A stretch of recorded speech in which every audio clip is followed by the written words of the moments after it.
Meus irmãos, estamos aqui mais uma vez com os nossos irmãos, num grupo reduzido, mas estamos unidos para glorificar a Deus. E você vai poder participar conosco online. Estamos aí transmitindo no YouTube, no Facebook, e você pode compartilhar esses links com os seus amigos, seus familiares. Vamos aqui tratar um pouco hoje, estimulado pelo evento marcante depois de 6 meses para voltar à casa de Deus. Nós escolhemos um texto que tem a ver com isso, a história de alguém que voltou para a casa de Deus. Mas não somente isso, eu observei também as dificuldades das pessoas irem à casa de Deus e por que elas estão na casa de Deus. Vamos ler um texto bem conhecido, bem importante. Eu já tratei desse texto com os irmãos, mas vamos pegar a parte final dele. Lucas capítulo 15, a parte final do texto de Lucas, nós vamos ler nesta noite. Diz a partir do versículo 25, Lucas 15, diz assim: Ora, o filho mais velho estivera no campo, e quando voltava, ao aproximar-se da casa, ouviu a música e as danças. Chamou um dos criados e perguntou-lhe que era aquilo. E ele informou: Veio teu irmão, o teu pai mandou matar um novilho cevado, porque o recuperou com saúde. Ele se indignou e não queria entrar. Saindo, porém, o pai procurava conciliá-lo. Mas ele respondeu a seu pai: Há tantos anos que te sirvo, sem jamais transgredir uma ordem tua, e nunca me deste um cabrito sequer para alegrar-me com os meus amigos. Vindo, porém, esse teu filho, que desperdiçou os teus bens com meretrizes, tu mandaste matar para ele um novilho cevado. Então lhe respondeu o pai: Meu filho, tu sempre estás comigo. Tudo o que é meu é teu. Entretanto, era preciso que nos regozijássemos e nos alegrássemos, porque esse teu irmão estava morto e reviveu, estava perdido e foi achado. Esse é o texto que nós vamos comentar com os irmãos nesta noite. Vamos orar ainda, por favor. Senhor, nosso Deus, pedimos a unção do teu Espírito Santo nesta noite, a iluminação que ele traz sobre as nossas mentes, sobre os nossos corações e, sobretudo, sobre a tua palavra, para que possamos compreendê-la e, compreendendo, Senhor, a tua palavra, possamos aplicar com mais segurança no nosso coração e no dia a dia da nossa vida cristã. Muito obrigado, Senhor, por este encontro aqui. E nos abençoe assim, faça um milagre nesta noite, transformando, Senhor, esta breve mensagem em uma palavra poderosa do Senhor aos corações que nos ouvem. Em nome de Jesus nós oramos. Amém. Amém. Meus irmãos, como eu disse, a respeito do retorno à casa de Deus, hoje pela manhã postei uma foto alegre, eu e minha esposa, lembrando do Salmo: Alegrei-me quando me disseram, vamos à casa do Senhor. E quando estávamos lá na casa do Senhor, nos alegrando, revendo os irmãos, aquela alegria tomou conta da nossa vida. E lembramos também que alguns irmãos não podiam estar ali. Lembramos de outros que, não obstante poderem estar, não estavam, né? E aí então, eu fiz uma reflexão durante toda essa semana, na empolgação por estar na casa de Deus, e aí olhei para esse texto com outros olhos, que poderia talvez ajudá-lo a compreender a vida cristã um pouco melhor. O texto que nós lemos aqui para os irmãos trata da última parte de uma parábola, a terceira, que Jesus falou para explicar alguma situação que ele foi pego ali sendo criticado. Alguns escribas e fariseus, conforme o versículo 1 do texto de Lucas 15, versículo 1 e versículo 2, informam que Jesus estava sendo criticado por estar junto com pecadores e publicanos e comer com eles e entrar na casa deles. Então escribas e fariseus começaram uma celeuma para criticar Jesus quanto à sua atitude de dar atenção a publicanos e pecadores. Então Jesus propôs 3 parábolas. A primeira da ovelha perdida, a segunda da dracma perdida, a terceira do filho perdido. Essas 3 parábolas, Jesus então fala para explicar para escribas e fariseus o porquê que ele estava dando atenção a pecadores e publicanos. Daí as explicações nas parábolas são que Jesus se interessa por pessoas que não têm muito valor na sociedade. São pessoas que, não obstante saírem da presença de Deus, Jesus tem interesse em buscá-los. E quando os encontra e traz de volta, em todas as 3 parábolas, tem ali a alegria de retornar para casa, a alegria de retornar para a companhia de Deus. As parábolas apontam para isto. A terceira parábola do filho pródigo também aponta para a alegria. Aqui no texto começa, o que lemos começa com o filho mais velho, que não estava em casa quando o mais novo chegou depois então da chegada do filho mais moço, o pródigo, diante daquela festa que estava acontecendo pelo retorno do filho à casa do pai. O filho mais velho procurou informações a respeito, e então foi informado pelos serviçais de que o filho mais moço, que havia tomado a herança do seu que lhe cabia e tinha partido por uma terra distante, e lá tinha gastado todo o dinheiro, vivendo dissolutamente. E quando ele retornou, o pai então fez uma grande festa para recebê-lo. Assim, então, o filho mais velho, que estava em casa, que viveu o tempo todo na casa do pai, que não saiu para cometer erros absurdos, imorais, não saiu da casa do pai, começou a enciumar-se daquela situação. Então, diante desta circunstância, desse contexto, o texto então nos apresenta aqui algumas lições importantes para nós. Aquele filho, portanto, estava na casa, mas longe do pai. Estava em casa, mas longe do pai. E eu então parei para pensar aqui e trouxe algumas lições para nós refletirmos esta noite sobre estas circunstâncias. Porque nós estamos voltando para a casa de Deus. Nós estamos tendo novas atividades na casa de Deus. E isso pode nos ajudar a compreender e a valorizar a casa de Deus. Estar na casa de Deus. A motivação pela qual estamos ali, estamos diante de Deus, estamos com Deus. Por quê? Meus irmãos, a primeira lição que nós gostaríamos de refletir com os irmãos está aí no versículo 29, na parte A do versículo 29.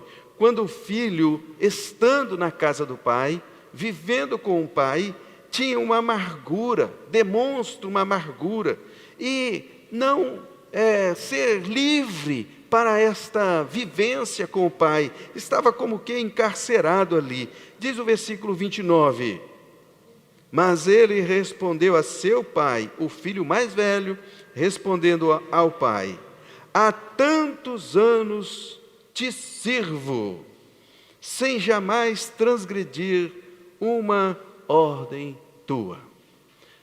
Meus irmãos, é bem verdade que nesta parábola, pelo contexto do versículo 1 e 2, nós entendemos que Jesus está aqui qualificando de uma primeira, num primeiro momento, aquela fala de Jesus ali estava sendo direcionada para fariseus. Então Jesus qualifica e identifica aquele filho mais velho como os fariseus. Não obstante serem, num primeiro momento, os fariseus, aquele filho mais velho, nós podemos aplicar isso para nós, nos nossos dias. Os riscos que nós corremos de assumir atitudes farisaicas, como estas, sermos amargurados e, ao invés de sermos livres, sermos encarcerados, como este filho mais velho demonstra aqui para nós. Diz o texto que ele se queixa de seu pai, dizendo: há tantos anos te sirvo.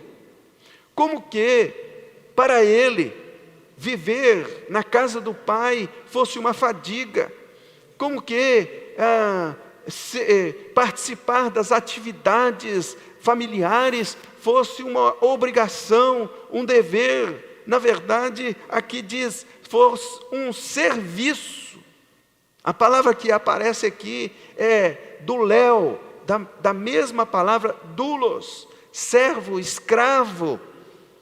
E é tão importante a gente saber disso, meus irmãos, que Jesus, quando vai falar a respeito disto, em João capítulo 5, ele diz assim, que nós não somos, os discípulos não são servos, e sim amigos de Jesus. E este filho mais velho encara a atividade da casa do pai como sendo um sacrifício, como sendo penoso, uma fadiga. Estava ele na casa do pai, mas não conseguia desfrutar da liberdade de ser filho do pai, de ser herdeiro. E quantas vezes nós podemos cair nos mesmos erros desse filho? Estamos na casa do pai, e para nós torna-se penoso estar na casa de Deus, torna-se penoso, dolorido para nós separar um tempo para orar, torna-se uma dificuldade para nós, um embaraço, quando nós ouvimos o convite do salmista, narrado pelo salmista: alegrei-me quando me disseram, vamos à casa do Senhor. Ir à casa do Senhor para nós pode ser um peso. E assim, meus irmãos, nós nos identificamos não com o pródigo perdoado, reciclado pela graça, nós nos identificamos com o filho mais velho, enciumado e encarcerado. Para ir à casa de Deus, para fazer uma visita a alguém, para consagrar seus dízimos e suas ofertas, para participar de alguma atividade, é para ele penoso. Portanto, meus irmãos, nós temos que aprender com este filho mais velho, que nós somos filhos de Deus. Aquele filho era o herdeiro, ele tinha posse de tudo, tinha domínio de tudo. Tudo, o pai dele diz, tudo que é meu é teu. Ele era herdeiro, dono de tudo. Poderia a qualquer tempo, a qualquer hora, usufruir dos benefícios daquela terra e da sua herança. A qualquer tempo, tudo que era do pai era dele, tudo que era dele era do pai. Mas ele não conseguia enxergar essa herança que ele tinha. E nós também precisamos enxergar quem somos nos nossos dias. Para nós, irmãos, servir a Deus não é um peso, uma fadiga. Para nós cristãos, servir a Deus é um deleite, é uma alegria. Estar na presença do Pai é um prazer. Estar na casa de Deus é motivo de grande regozijo para os crentes.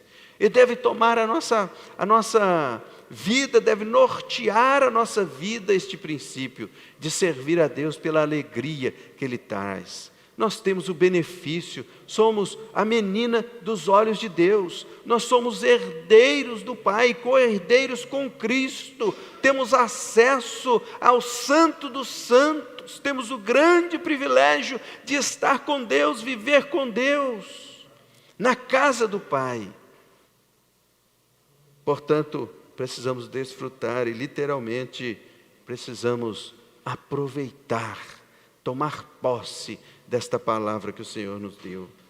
Nós somos, na verdade, nós não somos cativos do Pai, não obstante ser prazeroso, ser servo de Jesus, mas nós não somos cativos, nós somos libertos.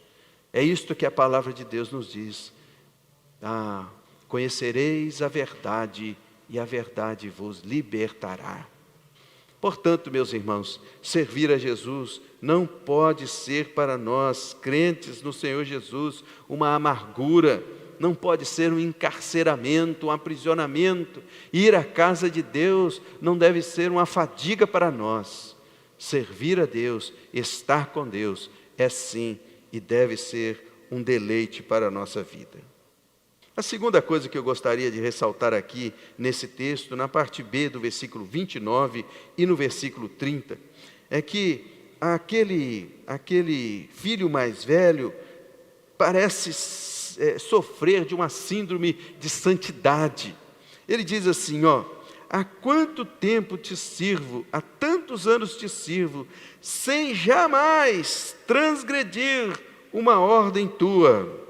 Sem jamais transgredir uma ordem tua. Aí o versículo 30 diz, vindo, porém, este teu filho, que desperdiçou os teus bens com meretrizes. Veja bem, meus irmãos, como ele faz uma comparação entre ele e o filho mais moço. Veja bem como a comparação que ele faz é exaltando a sua perfeição, sem jamais transgredir uma ordem tua, com o filho que gastou os bens com meretrizes. Ele participava da casa de Deus como que sendo o santarrão do pedaço, da cocada preta ali do ambiente. Sabe, irmãos, ele sofria da síndrome de santidade, aquelas que a gente vê por aí, eu sou o bom, eu mereço, eu sou o bam. Aqui nesse texto nós vemos uma autojustiça fora do comum, mas nós podemos observar que este jovem, este filho mais velho, talvez fosse como aquele jovem rico, que se aproximando de Jesus, ele dizia, que posso fazer para herdar o reino de Deus? E Jesus diz, vende tudo que tem, dá aos pobres e siga-me. E Jesus então ele disse, não, isso aí é muito caro para mim. E Jesus então falou para ele, você não pode servir a dois senhores. Você precisa servir a Jesus plenamente. Você precisa andar com Deus plenamente. E ele diz, eu guardo os mandamentos todos. Veja bem, eu guardo os mandamentos todos. A que mandamento se referia esse jovem e que ordem se referia a este filho mais velho?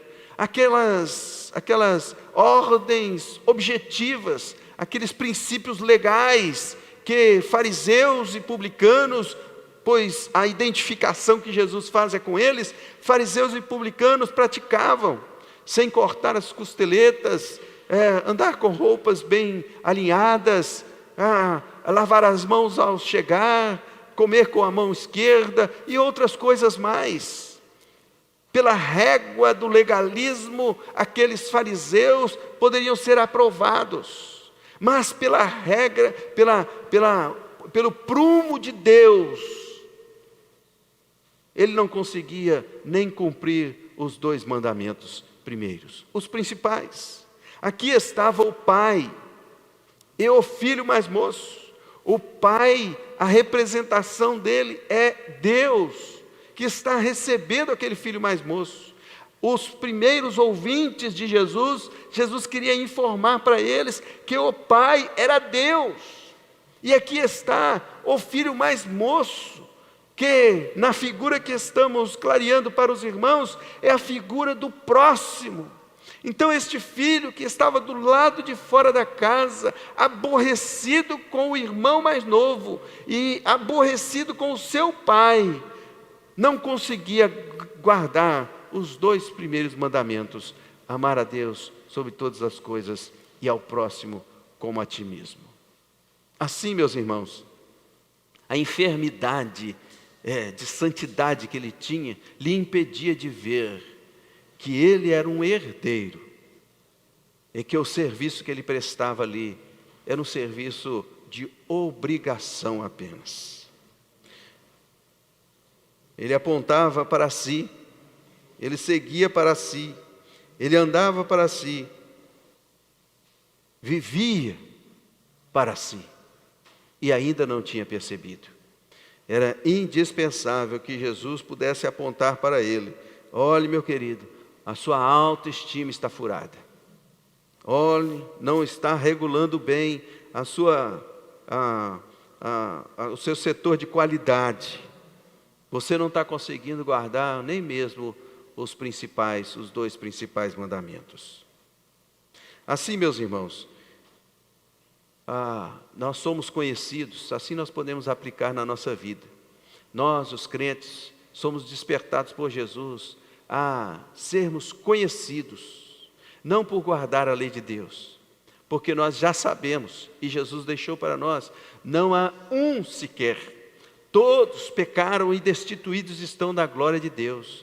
Assumir isso é o primeiro passo para uma vida cristã sincera, para estar diante de Deus com os valores perfeitos. É dizer e assumir: somos pecadores, lavados pelo sangue de Jesus, mas somos pecadores. Nos esforçamos dia a dia para não pecar contra Deus, para fugir das tentações e das provações que se apresentam diante de nós. E nós devemos esforçar para amar a Deus sobre todas as coisas, todos os dias, e amar o próximo todos os dias, sendo o desafio da nossa vida, porque não somos perfeitos. Nós somos conhecidos, e Jesus diz, não por guardar os mandamentos, mas porque nós amamos uns aos outros. O texto de João, capítulo 13, versículo 35, vocês serão conhecidos como meus discípulos, se amardes uns aos outros. O belo testemunho, o testemunho mais eficiente, é quando nós amamos uns aos outros e amamos a Deus sobre todas as coisas. Portanto, meus irmãos, quando nós olhamos para este filho ali do lado de fora, cheio de amargura, cheio de rancor, achando-se o tal, nós olhamos para a explicação do apóstolo Paulo quanto aos frutos, à obra da carne, lá em Gálatas capítulo 5. O texto lá nos informa assim, a partir do versículo 19, que os pecados que são obras da carne se manifestam, 3 delas são exteriores, da imoralidade, mas 2 também exteriores, ligadas à religiosidade. Mas as outras 9 obras da carne são tudo interior. Todas obras interiores, ligadas aos nossos sentimentos, ligadas às nossas reações, que ninguém pode ver, nenhum ser humano pode ver. Portanto, a perfeição que aquele jovem estava alegando a seu pai era uma perfeição furada. Nós precisamos sim de estar na casa de Deus, mas servir a Deus com toda alegria. Primeiro, assumindo que somos pecadores. Assumindo que somos pecadores. É o primeiro passo que nós precisamos dar. Em segundo lugar, esforçar-nos todos os dias para servir a Jesus. Portanto, meus irmãos, neste relacionamento com Deus, na casa de Deus, nós, primeiro, não podemos estar na casa de Deus amargurados. Estamos livres, meus irmãos, estamos livres.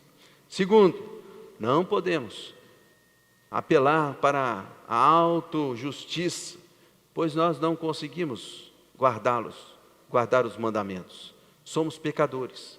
Só a graça de Deus pode reciclar o nosso coração. Em terceiro lugar, meus irmãos, nós precisamos estar na casa de Deus, mas pertinho de Deus, se a gente se considerar herdeiro, e não solitário, herdeiros de Deus. O texto lá no versículo 31, do texto que lemos, nos informa assim, Então lhe respondeu o pai, esse meu filho, tu sempre estás comigo, tudo que é meu é teu. Meu filho, tu sempre estás comigo, tudo que é meu é teu. Veja bem, meus irmãos, o esclarecimento do pai ao filho mais velho é que ele era o herdeiro, ele era o dono, apenas não tomou posse de tudo porque o pai estava ali, mas ele era o dono, o herdeiro, estava sendo tratado como o filho, e era, na verdade, o filho. O que Jesus está dizendo é: tudo que é meu é teu, tudo que é teu é meu, tem o mesmo peso. Ele era herdeiro, e ele não vivia ali desacompanhado, ele tinha a companhia do pai. Não obstante ele dizer que o pai não lhe dava nem um cabrito para ele desfrutar com seus amigos, demonstra a solidão dentro da casa.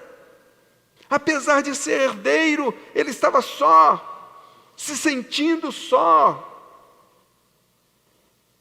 Ele não conseguia usufruir de tudo que Deus havia lhe dado. A identificação com os fariseus aqui, da ideia, essa palavra fariseu até hoje tem esse sentido de ser sovina. Assim, meus irmãos, ele olhava para os bens e não usufruía dos bens.